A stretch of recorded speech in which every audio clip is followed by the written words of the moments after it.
And we are back. So we are again discussing chapter 8 in the third edition book, chapter 9 in the second edition book about the addition reactions. And now what we're going to do is we're going to go through just a few different mechanisms of the specific ones, starting with hydrohalogenation. Now, just to give you a heads up, we're going to start with the easy ones. And by the time we get to the end of this lecture, we're going to have a very tough mechanism. So probably the hardest mechanism that we've studied so far. So just, keep on your toes. Let's make sure that kind of like you understand it as you go through each one. And then by the time we get to hydroboration, it's all going to make sense. So just make sure, pay attention on the way there. All right. So first up is hydrohalogenation. And this is just where you take HX, where it could be HCl, HBr, or HI, and it adds across the double bond to an alkene. So what you do, you just take your alkene, you put in your halogen acid. So this is hydroboric acid and low temperature. Again, remember that we have to use low temperatures for our addition reactions. And you get an addition of a hydrogen on one carbon and a bromine on the other carbon. Now, in this case, it's pretty obvious because these are symmetrical. So it doesn't matter really where you put the bromine and where you put the hydrogen. But of course, that's not always going to be the case. So you have a question like if the alkene's not symmetrical, you could have one of two possible regioisomers. You have the less substituted vinylic position and the more substituted vinylic position. So then the question is going to be which one gets the H and which one gets the X. So this is where we're going to introduce this idea of Markovnikov addition. So yeah, let's just explain it real quick. So the phrase basically goes, hydrohalogenation is regioselective for Markovnikov addition. And what Markovnikov did is he just did a bunch of these addition reactions, and he noticed that the hydrogen atoms tend to add to the carbon that already have more hydrogen atoms. So like here in this problem that we were just looking at, the left vinylic position has one hydrogen and the right vinylic position has no hydrogens. So that means that according to the Markovnikov rule, the hydrogen is going to add to the left one here. And that means that the bromine is going to be added to the other one on the right side here. So you could also say, so that's one way to say it is that the hydrogen atom gets added to the carbon that already has more hydrogen atoms. The way I tend to think about it is that the halogen is going to be installed at the more substituted carbon, right? You have a secondary carbon, or I'm sorry, this is a tertiary carbon here and a secondary carbon here. So the bromine gets added to the tertiary carbon. Either way you want to think about it is totally fine. Now, one complication is that, so that's when you just use HBr. If you use HBr in peroxides, you actually get the opposite regioselectivity, where you have the hydrogen installed on the more substituted carbon and the bromine on the less substituted carbon. This is what we call anti-Markovnikov addition. So just keep in mind, like, basically, what's got to be the difference between these two reactions? Well, first off, you're using different reactants, right? Here you just have HBr. Oops, sorry. Here you have HBr and a peroxide. ROOR is just a peroxide. So clearly, if we're getting two different products, that means that we have to have different mechanisms for each. We're going to explore in this chapter the mechanism for the first reaction, the Markovnikov addition, but we won't get to the anti-Markovnikov addition until next semester in OChem 2. It's a radical reaction. If you want to read up on it, we've already covered the parts of that chapter that we're going to cover this semester, but you should be familiar enough that you can read up on that mechanism, but it will not be on the next test. So this is kind of important, basically, but this is an important thing for us to know as we look at these addition reactions is that we can control which vinylic carbon gets the bromine. If we want to have Markovnikov addition, we want to make the tert-butyl product in this case, we just use HBr. If, on the other hand, we want to have the less substituted product, then we know that we use HBr plus peroxides, or ROOR, and that gives us the anti-Markovnikov addition. This is going to be important when we talk about the different steps in different syntheses that we can use later on in this chapter. Okay, so given all of that, why don't you go ahead and pause the video here, show me what the major products that you expect for the following reactions are going to be. I'm going to go ahead and let you press pause and just draw. You don't need to draw the mechanism. We haven't covered the mechanism yet. Just work on what's the major product on these. Okay, so hopefully pause the video, you figured it out. Again, the way I always think about it is the bromine is going to be added to the more substituted carbon. So you've got two different vinylic carbons. So let's just break it down here. Let me bring up my annotator. Okay, so we have two different vinylic positions here. This one is secondary, this one is tertiary. So the tertiary is more substituted. That's what's going to get the bromine, and that's where the bromine ends up adding. And down here, again, we have two possible positions. We have a secondary vinylic carbon and a tertiary. So clearly the tertiary position is going to get it. Okay. So you can work on those. There's some more in your book on the checkpoint. So just keep that in mind. And let's go ahead and take a look at the mechanism. Why is this? Why is it that it adds to the more substituted carbon? Okay. So the mechanism boils down to two different parts. We've got a proton transfer followed by a nucleophilic attack.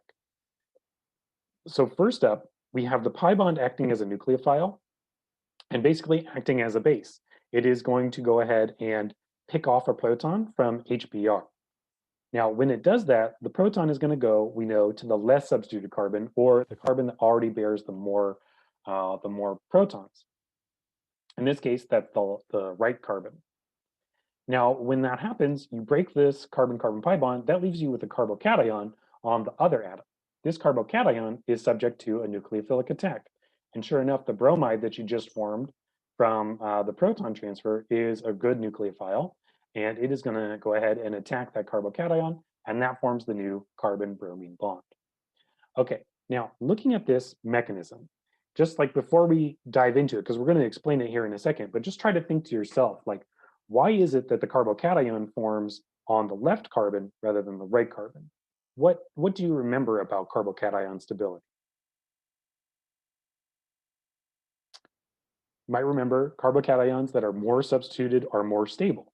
So if you have to choose, in this case, it's kind of choosing between a tertiary carbocation or it could form a secondary carbocation. Well, a tertiary carbocation is more stable.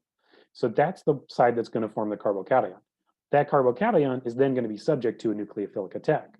So that's why you actually form, the bromine is going to add to the more substituted carbon. Let's go through the energy diagrams here, and this is going to make a lot of sense here. So just real quick, this is what the energy diagram looks like. You start with your reactants. You've got your alkene and your HBr. You have a proton transfer step that forms a carbocation, and then the nucleophilic attack forms your alkyl halide. Now, the one with the higher activation energy is going to be the proton transfer.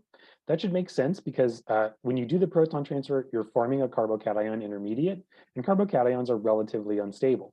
So yeah, that kind of makes sense that that's going to be the higher barrier to this reaction, and that's the case. So, okay, we just talked about this briefly, but now we can actually look at it. Recall that I was telling you basically, like, you could form one of two carbocations. You could form a secondary carbocation or a tertiary carbocation. Well, the tertiary carbocation is more stable. So that's what's going to form preferentially. This is unstable, so it's just not going to form. Now, once you form the tertiary carbocation, now all of a sudden you can have a nucleophilic attack, and then you finish off the addition reaction. So the Markovnikov product is going to be formed because its carbocation is more stable. If we look at the energy diagrams, this can make even further sense. The formation of that secondary carbocation, well, the transition state is less stable than the formation of the tertiary carbocation because again, you're forming a less stable carbocation. And the product is also less stable for the secondary carbocation. So it's both kinetically favored because the transition state is lower in energy, and it's thermodynamically favored because the product is, or the intermediate in this case, is thermodynamically favored. So just keep that in mind. Now, when you do hydrohalogenation, you may form a chirality center. And if you do, there's no distinction between, you'll get just a racemic mixture. You're not going to get, a preponderance of the R or of the S. So you'll get both enantiomers. So you just get a racemic mixture. So just keep that in mind. The stereochemistry is going to come important, later on in this chapter. But for this reaction, we don't actually have that stereochemistry. Now, why would that be? Well, if you think back to the reaction, reaction where the nucleophilic attack occurs on a carbocation intermediate. And there's no reason, basically, that you couldn't have this nucleophilic attack from the top or from the bottom of this MTP orbital. And so either way, you're going to get, a mixture of stereoisomers here. And so, yeah, there's nothing controlling top or bottom. So it's just a full racemic mixture. Okay, now you form a carbocation intermediate in this reaction. And hopefully, as soon as you heard carbocation intermediate, you immediately thought, oh, rearrangement. And that is the case. When you have a carbocation intermediate, you know that it can rearrange if it can form a more stable carbocation. So like in this reaction, so we have a proton transfer of from HCl to the pi bond. We know that the carbocation is going to form on the more substituted carbon. So it's going to form, right here on the secondary carbon. Now, this secondary carbocation is neighboring, a carbon-hydrogen bond, where if that shifts over, it forms a tertiary carbocation. Since that can shift over, it will shift over and form a tertiary carbocation. And then that one is going to be subject to a nucleophilic attack, forming, this alkyl halide at the end. And so again, when carbocation rearrangements can occur, they do occur. And so what you end up with is a mixture of the two products. You can get HCl, you can get the Cl on the secondary carbon, carbocation, because that carbocation does form, and it takes time to rearrange. So sometimes it won't rearrange before it gets nucleophilically attacked. But the major product is going to be the rearrangement product from that. Okay, so that was halogenation or hydrohalogenation, excuse me. Next up, we have hydration. And basically, hydration is very analogous. In fact, the mechanism is almost exactly the same. The only difference is the components of it. You have basically the components of water, which is, we're going to add hydrogen on one side and OH on the other side, and they get added across the pi bond. And this acid catalyzed hydration, as I mentioned, the mechanism is very similar. So it's going to follow the same regioselectivity. You're going to end up with OH group on the more substituted carbon, which is what we know as Markovnikov selectivity. So typically speaking, we're going to use sulfuric acid. So you might see this in a number of different ways. You may see it as H3O+, H2SO4. You could also just see it, sometimes I've seen it written H+. It's basically just saying, oh, you've got a bunch of acid here.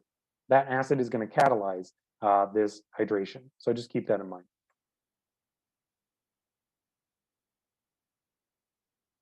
Okay.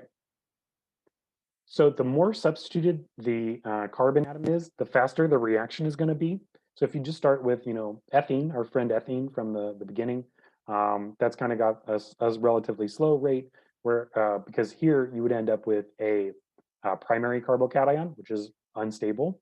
Here you would end up with a secondary carbocation, so the rate gets much faster because it's much more stable. And then finally, if you have a tertiary carbocation, that's even more stable, 10 to the 11th time. And again, that makes sense because we know, I already told you that we have a carbocation intermediate here. If we form a carbocation intermediate that's a tertiary carbon, that's much more stable. And so it's going to be kinetically and thermodynamically favored compared to the secondary or the primary, especially carbocation. So, okay, so this is the mechanism. We have essentially gone over this already. It should look very familiar to you. The first step is a proton transfer. So you've got your pi bond functioning as a base. It's going to pick off a proton from acid. So this is H3O+, right? This is your hydronium ion. So you're just going to pick off a proton from the hydronium ion.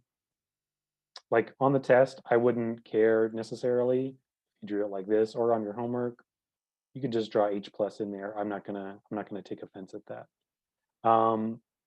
So then you form a carbocation. This should look very similar to what we just did with hydrohalogenation, because it's the same. We just formed this carbocation. The only difference is now for our nucleophilic attack, instead of coming from a halide, instead it's coming from a water molecule. So the lone pair on the oxygen and water functions as a nucleophile, and we're going to form a new carbon-oxygen bond. Now, this is the last part here. When you do this, you don't form the product quite, because you actually get this oxonium ion here, and this is relatively unstable, right? This is going to be very acidic. because it's got a positive formal charge on oxygen. It's ready to give up this proton however it can. So another water molecule can come around and pull that off. This is often written just as minus H plus, but just know that you have to finish this off with like a, um, a proton transfer basically. And that proton transfers into water. And that gives you your alcohol as the product. Okay, so now this should look familiar because actually at the end of last chapter, we talked about how if you have an alcohol and you put in concentrated sulfuric acid, you can actually get an elimination reaction from there. Because what you're doing is basically the opposite of this last part. You're going from an alcohol to an oxonium ion. This oxonium ion is a really good leaving group. So then all of a sudden, just an elimination of this proton, you lose the oxonium ion as a water molecule, a good leaving group, you form the alkene. So we need to keep in mind, like when we do acid catalyzed hydration, we're going to use a very dilute amount of the sulfuric acid, whereas like if we wanted to do the elimination, we would use concentrated sulfuric acid. So just keep that in mind. This was again from the end of the previous chapter where we talked about eliminations and in particular the eliminations of alcohols. And yeah, if you don't add water, that's also important. That's basically what you're doing here is, I should say this, you're using Le Chatelier's principle, where your product here is water, right? So the more water that you have around, Le Chatelier's principle says that as you increase the concentration of this, you're going to form more of the product to compensate. So that's why you would use a dilute acid in that case. In this case, we want to form water as the product, so you use a concentrated H2SO4 with a very small amount of water. Um, no water if possible. Okay, the stereochemistry, very similar. So we already mentioned, the regioselectivity is Markovnikov. Stereochemistry is the same because again, you form that carbocation intermediate, and then you can have attack from the bottom, from the top or from the bottom on that carbocation. So you get a 50-50 mixture of whatever chiral centers do form. So yeah, if it's enantiomers that you form, then you get a racemic mixture. Okay, now Markovnikov hydration can be very important if you have, so that's what we were just talking about, that acid catalyzed hydration or Markovnikov hydration is important if you have relatively simple molecules, or if you're doing something that's not particularly important, like you could get, propylene to isopropanol. Like it's pretty cheap and easy to do it that way. But that's not very useful if you go through a bunch of rearrangements. So if you have a complicated molecule, you're not going to want to use the acid catalyzed hydration because you're going to get a mixture of products. And one of the goals of organic chemistry is to have as high a percent yield for your final product as possible. So if you want to add Markovnikov, if you want to do a hydration in a Markovnikov manner, rather than using acid catalyzed and you want to get like 100% yield, you can use oxymercuration-demercuration as an alternative. It is just literally the Markovnikov addition of hydrogen and OH, and there are no rearrangements. So basically what it is, you take your alkene, you do your oxymercuration, that puts a OH group on the more substituted carbon, and then this mercuric kind of catalyst here on the other one, and then you do a demercuration reaction that gives you your alcohol. No rearrangements, it's just as straightforward as possible. So this mercuric cation, that's what's actually going to be used as the acid in this reaction instead of H+. So the reaction is going to look very similar. The only difference is we have this mercuric cation instead functioning as our Lewis acid. So this is what we call mercuric acetate or mercury 2 acetate. Just keep in mind acetate, that's the polyatomic ion C2H3O2 minus. And that's what this looks like here basically is it looks like acetic acid basically, but it's got a negative charge on it here. So that's what our acetate is going to look like. Okay, so now this is why oxymercuration is important. And this is kind of the difference in the mechanism here is at the bottom. Remember, when we use the acid catalyzed hydration, we form a carbocation intermediate. That carbocation can rearrange. So, and as we said, if a carbocation can rearrange, then it will. So one way to avoid rearrangement is just cut that out of the mechanism entirely. So what we have is, okay, we have our alkene, and we've already mentioned this mercuric cation is going to function as our Lewis acid. So we have a nucleophilic attack from the alkene, the pi bond here, onto our mercuric cation. That forms a new mercury-carbon bond. And when that does, and this is what we call the mercurinium ion. Now, this is in resonance. Basically, there's two different structures that you can draw here.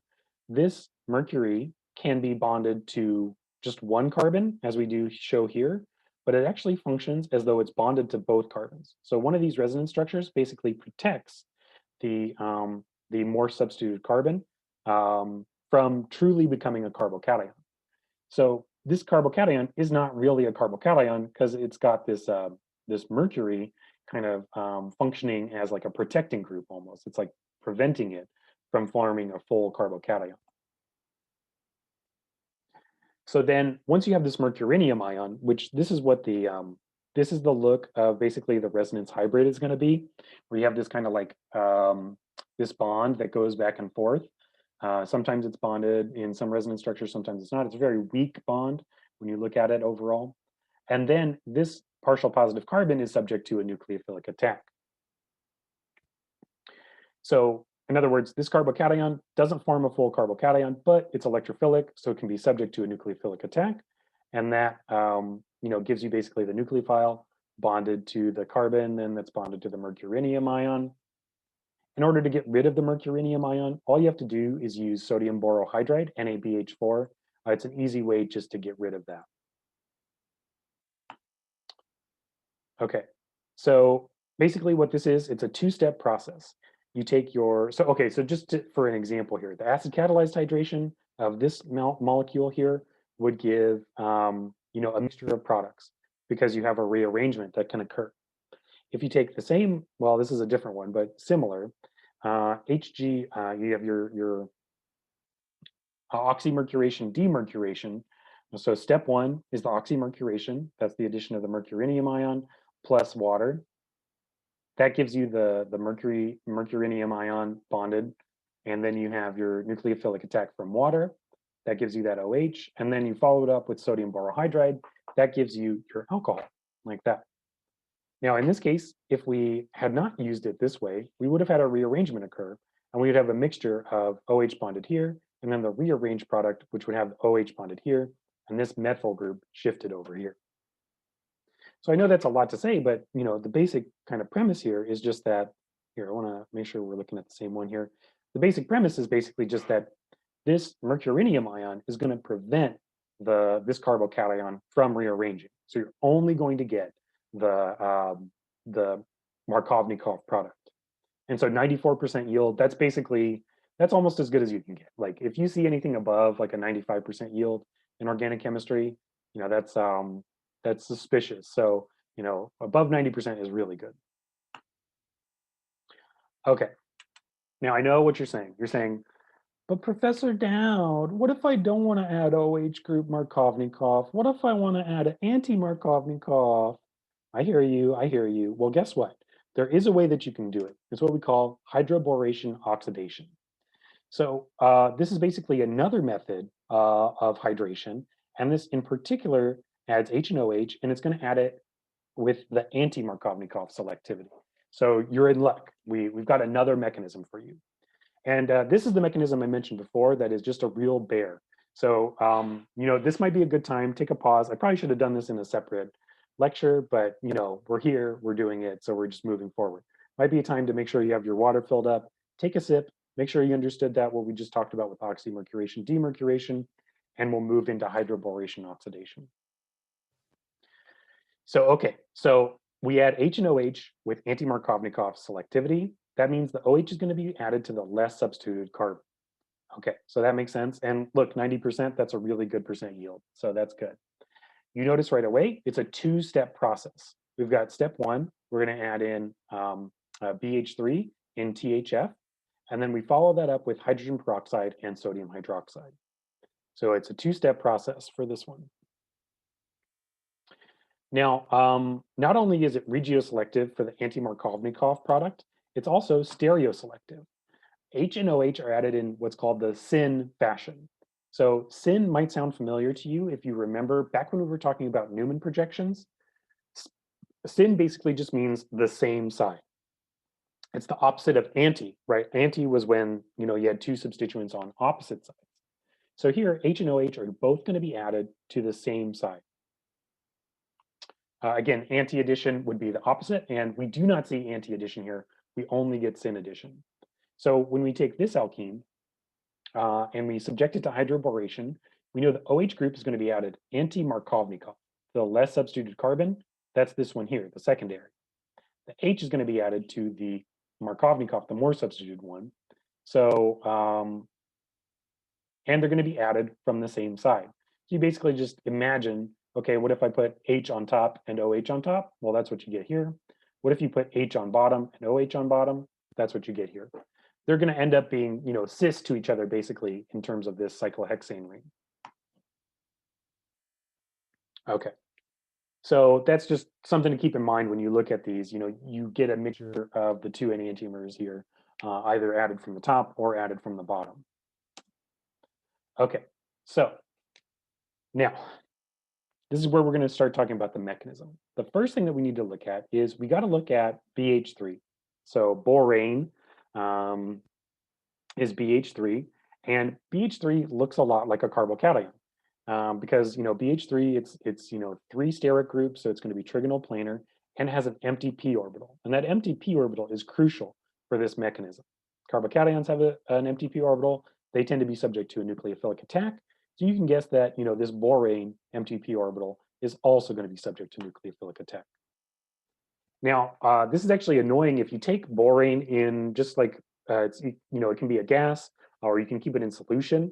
But just by itself, what ends up happening is these tend to like swap, almost forming like a complicated hybrid sharing hydrides, basically, is the way that that works. And this is a really interesting thing that's going to show up more, like if you get into inorganic chemistry, for instance. This is what we call a 3-center 2-electron bond, where because you have this swap of hydrides between them, the resonance hybrid shows that, basically, we got 1, 2, 3 atoms and only 2 electrons to go over them. So it's kind of a really interesting type of bond that you can study. But that's annoying for us because we want to have that empty p orbital. And if we don't have that empty, if we have this resonance hybrid, we don't have empty p orbitals in these boranes. So we need to make sure that we do have these empty p orbitals. The way that we do that is by putting the BH3 in an ether solvent. What the ether solvent does basically is there's a there can be a nucleophilic attack of, in this case, this is THF or tetrahydrofuran. You can look that up in your book. This is a pretty common organic solvent, aprotic organic solvent, very lightly polar, not very polar, but it's a very useful solvent. Basically, you can have this lone pair have a nucleophilic attack on the empty p orbital, and that gives you this BH3-THF complex. But this is in resonance. Sorry, this is in equilibrium. So you get a good amount of the empty borane there. And this empty borane, that's what's actually going to be participating in the mechanism. So I hope that makes sense. Make sure, if this doesn't make sense, go ahead and ask questions in the comments down below. And we will pick up, and we're going to talk about the mechanism now. So we mentioned already that this hydroboration is going to be anti-Markovnikov. So what ends up happening is you have a nucleophilic attack where the less substituted carbon is going to attack the boron, and the more substituted carbon is going to develop a delta positive, so a partial positive charge, and that is going to trigger a hydride shift from the boron to the carbon. So that's this step right here. This is already kind of a very complicated step to talk about, but basically what you have is you have essentially like a nucleophilic attack. No, it's not a full nucleophilic attack, but you can kind of imagine it this way. You can even draw it that way. And when this nucleophilic attack occurs, you're going to form a bond from the less substituted carbon, so that's what's happening here, from the less substituted carbon to the boron. This is going to be a carbon-boron bond. And when that happens, there's going to be a hydride shift from the boron onto the more substituted position here. This is forming your transition state right here. This is what the transition state would look like. And that gives you this as your first intermediate. So the less substituted carbon ends up with a carbon boron bond. The more substituted carbon is bonded to hydrogen. Now, what's interesting is this happens up to 3 times for each boron, because each of these boron hydrogen bonds can do that hydrogen shift, that hydride shift. So sure enough, you only need, one equivalent of BH3 for every 3 equivalents of alkene that you have. So this happens, 3 times. You don't have to draw the mechanism necessarily each time. And just so we're clear, this is the best way to draw the mechanism, essentially. You take the boron hydrogen bond, it's going to be the hydrogens on the side of the more substituted carbon. The boron is on the less substituted carbon. And then you just do this kind of swap where you're going to form a new carbon boron bond and you're going to form a new hydrogen carbon bond. The other way that I would accept drawing this is you could also draw it this way, where you form this as a new carbon boron bond, and then this shifts over onto this carbon over here on the more substituted carbon. I would also accept it that way. Either way is fine. Then that happens 3 times. So that gives you your trialkyl borane as this next intermediate here. Now, I'm not going to make you draw it 3 times, most likely. You draw it once, that's good enough here. Yeah, and so the reason, again, that this is going to happen is because the more substituted the carbon is, the more likely it is going to be to form the carbocation. So that's what's going to stabilize it. Now, in this case, you get tricked. Basically, you form this more stabilized positive charge, and then you have an immediate hydride shift. And that is what allows this mechanism to be anti-Markovnikov versus Markovnikov. Now, the other thing that can affect this regioselectivity is that the fact that, basically just the way that things are organized. So the transition state for anti-Markovnikov addition, you have the BH2, this like cloud of electrons here is touching the less substituted carbon and just the hydride on the more substituted. And then that keeps basically this cloud on the more substituted carbon, this cloud of electrons of these 2 methyl groups, away from this cloud of electrons on these 2 hydride groups on the boron. Whereas if you imagine it happening the other way, you actually get a significant degree of clashing, basically, of these 2 electron clouds. And so that's less likely to occur. It's just less likely to be stable. So again, this is just another reason that the anti-Markovnikov addition occurs for hydroboration. Okay, now let's go ahead. This looks intimidating, but it's really not that bad. Okay, so let's focus one line at a time here. I mentioned this was the hardest one, so I don't feel too bad for showing you this mechanism now. Okay, all right, so we're starting up here. So that was hydroboration. That's where we make that trialkyl borane. Now it's called hydroboration oxidation. So sure enough, there's got to be a second step, and this is the oxidation step.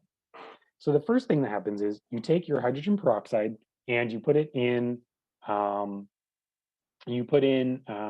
base, so sodium hydroxide, I think is what we use. That's going to deprotonate the hydrogen peroxide and form the hydroperoxide anion. Now, hydroperoxide as an anion, so that's just a proton transfer, nothing tricky here, forming this particular anion here. Now, this is going to function as a nucleophile. And when you have this nucleophile here, it's going to attack the borane, the trialkyl borane that we had before. So we have a nucleophilic attack. We form a new boron-oxygen bond. So that's what happens over here. Okay, now the next thing that happens is we have a rearrangement. Now this is actually what gets a little bit confusing. So let me go ahead, let me bring this over one more time. Change it, and we're gonna change it one more time here so we can focus here. So now what we have is we have a complicated rearrangement. This alkyl group, so that's what this set of curved arrows is showing here. The alkyl group migrates onto the oxygen that's bonded to the boron. And at the same time, this OH group leaves as basically the loss of a leaving group. So you have a rearrangement of this carbon onto this oxygen. And then the OH group leaves as the hydroxide ion. That basically forms this alkoxy borane, what we have here. Now, again, this is complicated. This is the first time we've seen something like this, so I just kind of want to make sure that I'm drawing it as I say it. You have the migration of the carbon boron bond. That is going to form a new carbon oxygen bond over here. So basically, our product is going to have R now, oops, R bonded onto this oxygen over here. And at the same time, that would violate the octet rule otherwise. So you have to lose the hydroxide group. So this peroxide bond here between the two oxygens, that's going to be broken and it's going to leave with the OH group here. Okay. Now that forms an alkoxyborane. And again, this happens in a step of 3. So you just do that again, you do that again, and you get your trialkoxyborane at the end of all that.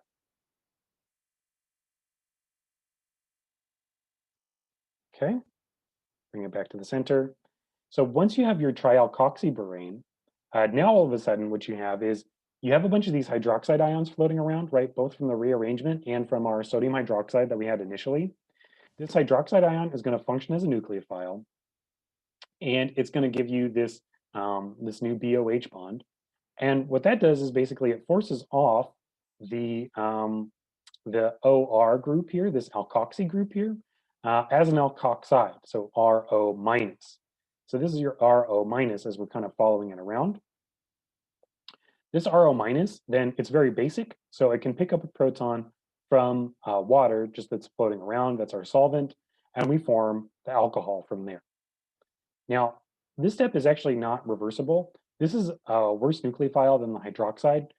Plus, we have a bunch of hydroxide floating around in solution, so that's just going to like drive that mechanism there. So that forms that alcohol at the very end. Okay, here, let me make sure. Did we get everything here? And then that just happens 3 times, basically, just like what we saw with the other stuff.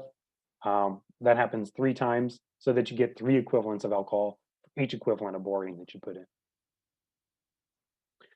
Ooh, wow. So now, so that's a big mechanism. I definitely want to ask you to like practice on this mechanism. Make sure that you understand it as you go through it. Again, I would say the biggest tricky steps are going to be, well, the main tricky step basically is just this one here. If you can get over this step here, I think you can get over the rest of it. So just make sure, pay attention, read it through, and ask me more questions in the comments down below if any part doesn't make sense. Now, we mentioned that hydroboration is stereo specific because you only get the syn addition. In other words, the OH and the H only add from one side. If you only have one chirality center that forms, it doesn't matter too much. You still form the pair of enantiomers because here it's like basically you could add from the top or from the bottom.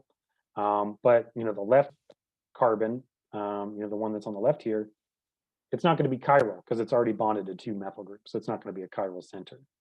The right carbon is going to be chiral, and so you end up with a mixture of whether it added from the top or from the bottom. So when you form 2 chirality centers, you also get a pair of enantiomers, but you don't get, so you're going to get basically the addition from the top, which would form this one here, or the addition from the bottom, which would form this one here. Notice that those are enantiomers because you just formed 2 chirality centers, and they flip. It's either this one or it's flip. It's not where you only flip one. If one of them flips, they both have to flip because the mechanism only occurs through a syn addition. Okay, so let's start with this one. Predict the product of this one. And then once you're done with that, go ahead and take a little extra time and draw the mechanism. So I'll recommend just pause the video now, give me what the product of this reaction is going to be. Then take the time to actually go through step by step and try to draw the mechanism. Now, I recommend only drawing it, for once, going through it once. Don't worry about the 3 times thing. You just don't redraw the mechanism each time. Just like go, what we did before was like arrow, arrow, arrow. Hold on, where is it? Yeah, here. So just use like this kind of arrow here, just to show, oh, it repeats, so that you don't have to waste your time on that. Okay, so go ahead, pause the video. Give me what the product's going to be. We'll look at it when we come back. And we're back. So in this case, it's hydroboration oxidation. We can tell because it's the 2-step reaction. That means we're going to have syn addition of H to the more substituted carbon and OH, the less substituted carbon. OH is going to go on top here, the H is going to go on bottom. So if we were to approach from the bottom, that means the OH is going to be pointed down, and this methyl group then has to be pointed up on the new chiral center that forms. But if you add from the top, the OH is going to be pointed up, and then this methyl group is going to be pointed down because the H has to be pointed in that way. Now, in this case, we don't form enantiomers because we have 3 total chiral centers. So we actually form diastereomers. Just keep that in mind. Oh, yeah, I kind of explained what this answer was here. So go ahead, give it a try. Try drawing the mechanism for this one. Again, this one's a tricky mechanism. So if you can kind of get this mechanism, you should feel pretty confident moving forward with the rest of the addition reactions for the rest of the chapter. But that does it for this lecture. We're going to talk about, I think, dihydration in the next one and halogenation in the next one. Yeah, I'll talk to you very soon. See you soon.